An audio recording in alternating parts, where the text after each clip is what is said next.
ഫ്രാൻസിലെ കത്തോലിക്ക സഭയിൽ വിശ്വാസത്തിന്റെ പുത്തനുണർവ്. ഈ വർഷത്തെ ഈസ്റ്റർ ദിനത്തിൽ മാമോദിസ സ്വീകരിച്ച് സഭയുടെ ഭാഗമാകുന്ന മുതിർന്നവരുടെ എണ്ണത്തിൽ റെക്കോർഡ് വർധനവ് രേഖപ്പെടുത്തി. ഫ്രഞ്ച് ബിഷപ്പ് കോൺഫറൻസ് പുറത്തുവിട്ട കണക്കുകൾ പ്രകാരം കഴിഞ്ഞ വർഷത്തേക്കാൾ വലിയ മുന്നേറ്റമാണ് ഈ രംഗത്ത് ഉണ്ടായിരിക്കുന്നത്.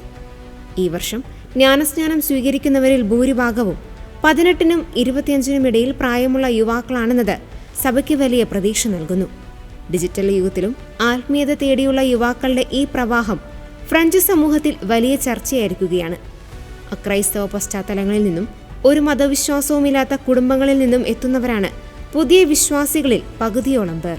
13,000-ലധികം മുതിർന്നവരും 8,000 കൗമാരക്കാരും ജ്ഞാനസ്നാനമേൽക്കുമെന്ന് ഫ്രഞ്ച് ബിഷപ്പുമാരുടെ സമ്മേളനത്തിൽ പ്രഖ്യാപിച്ചു. വർഷങ്ങളായി വിശ്വാസികളുടെ എണ്ണത്തിൽ കുറവ് രേഖപ്പെടുത്തിയിരുന്ന ഫ്രാൻസിൽ ഈ പുതിയ മാറ്റം സഭയുടെ പുനർജീവനമായിട്ടാണ് വിലയിരുത്തപ്പെടുന്നത്. രാജ്യത്തെ വിവിധ രൂപതകളിലായി ആയിരക്കണക്കിന് പേരാണ് ഈസ്റ്റർ രാത്രിയിൽ മാമോദിസ സ്വീകരിക്കുന്നത്. ക്രൈസ്തവ മൂല്യങ്ങളോടുള്ള ആഭിമുഖ്യം ഫ്രഞ്ച് ജനതയ്ക്കിടയിൽ വർദ്ധിച്ചു വരുന്നതിന്റെ തെളിവാണ് ഈ റെക്കോർഡ് വർധനവെന്ന് സഭാ നേതൃത്വം വ്യക്തമാക്കി.